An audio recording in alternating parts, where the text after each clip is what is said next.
Welcome everybody to another episode of leanTakt on the leanTakt YouTube channel, and then also linked to the leanTakt.com website. We've got another cool little video for you. This is a Takt plan, or at least the start of one. This is just the start of one that we did the other day with a great client out in Jacksonville, Florida, and they're a civil contractor. And people ask me a lot, hey, does Takt planning apply to civil? And oh boy, does it. So I'll give you a general overview.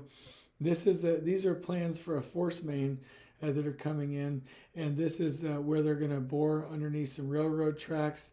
They get to cross the street over here.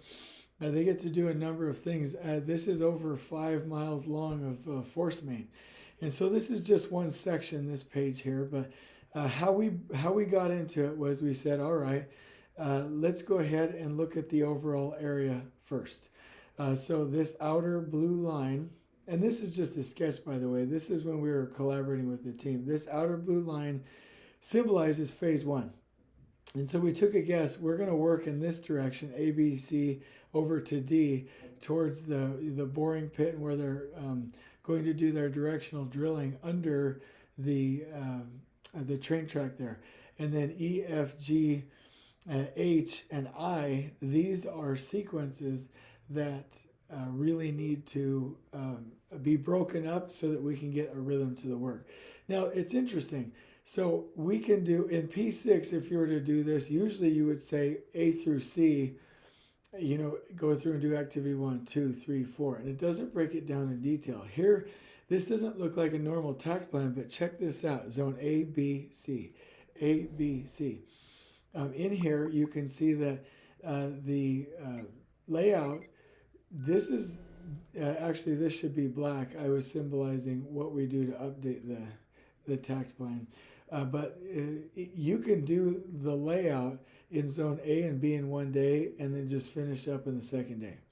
For clearing, it takes a day, go from A, B to C. But this is the same crew, so then they can't start on removing the stumps until that fourth day, A, B, C. Same crew, go up A, B, C. Now, here's what's interesting in our Takt plan.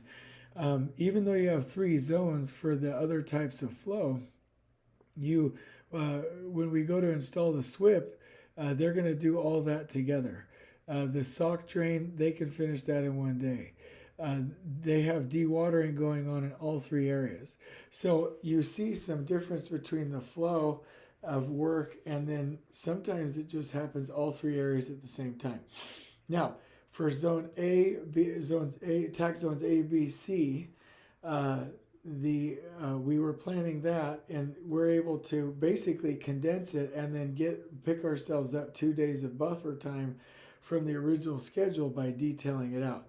Now, what's neat about Takt planning, and here's where it differs from P6 and from CPM in general, we can either wait to do all this work and remove the risk of overproduction by pulling it back to when the actual laying pipe would be available. Let me undo that real quick. We have a 5-day efficiency gap in here. You see that the pipe under procurement, and this could go all the way back here if we wanted it to, but the procurement with the buffer lands on June 14th, 15th, lands on the 16th, which allows this to go. So that's what I'm saying.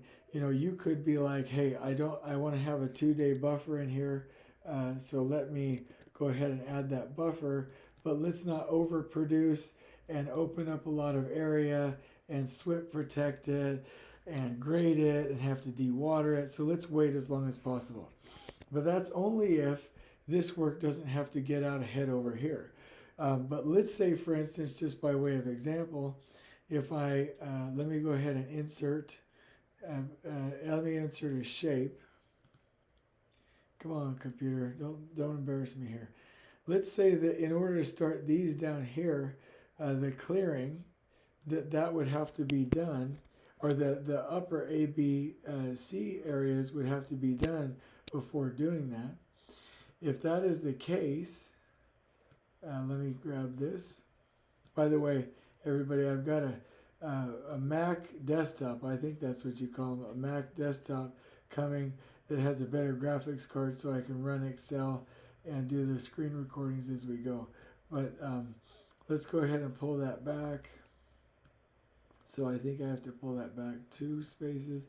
So you see, unless a situation like this happened where this crew up here, A, B, C, have to be done before they go down here and start clearing E, F, G, H, right? So the bottom line is, in CPM, you're just kind of stuck with the logic. In Takt, you can start to move these blocks back and forth. Now, here's what's really neat. Let me just undo all of that. I'll get rid of the arrow there.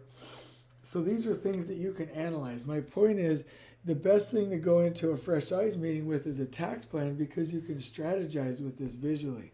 So you'll see down here in zone D, which is the boring pit, for ease of the superintendents, we just plug this in here as a Gantt chart.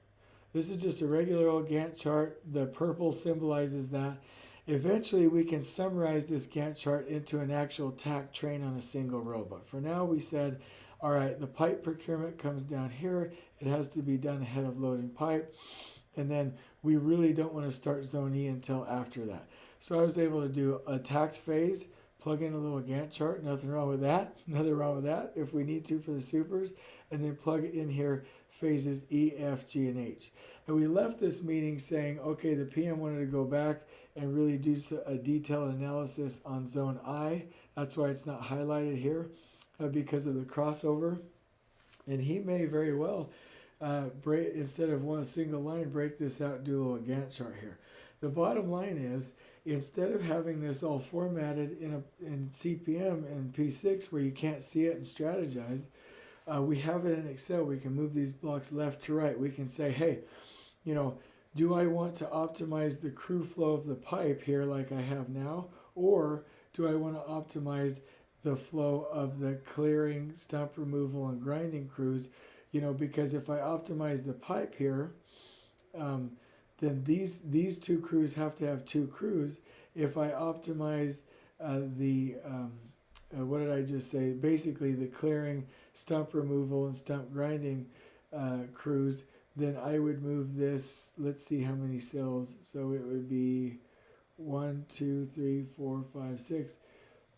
We would move this over 6 cells. Now, instead of optimizing the flow from the red to the red, I'll just move this interdependency tie over here. We've basically optimized this crew over here. So you can start to make decisions, have intelligent conversations. That's the beauty of Takt planning, and being able to look at it from a flow standpoint. Oh, here were the questions we need to ask. What saves us more money from additional mobilizations? What saves us from having to do additional dewatering?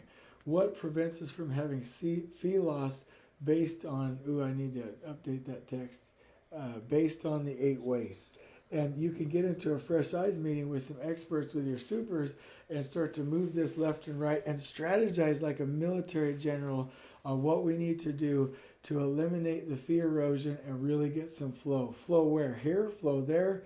Strategize a better system where maybe we get flow in both places, but you see it on a Takt plan. On we go.